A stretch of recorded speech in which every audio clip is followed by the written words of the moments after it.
Eneo jingine, serikali pia itanunua ndege mpya 8 katika kipindi cha pili cha uongozi wa serikali ya awamu ya 6. Tunamshukuru sana Mheshimiwa Rais. Kwa hivyo sasa tunazo ndege hizo, tutaenda kununua nyingine 6.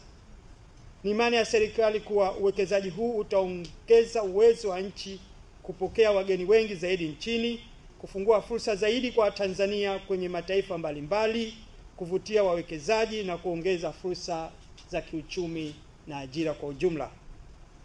Kwa upande wa shirika letu la ndege pekee, serikali mpaka kufikia mwezi tarehe 5 Disemba, yani leo hii, imeshawakabidhi ndege 16.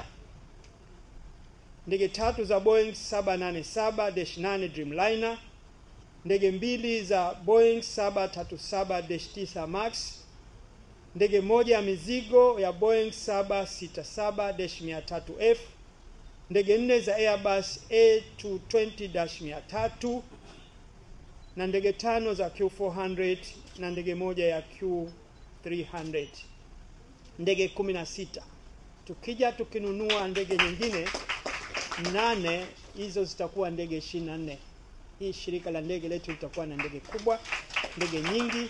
Kwa vile sisi tuliopata fursa ya kuhudumia sekta hii, tujipange vizuri sana. Bei mzuri, ndege kutokuwa na delay na kupata viwango bora ndani ya uwanja wa ndege na pia ndani ya ndege yenyewe.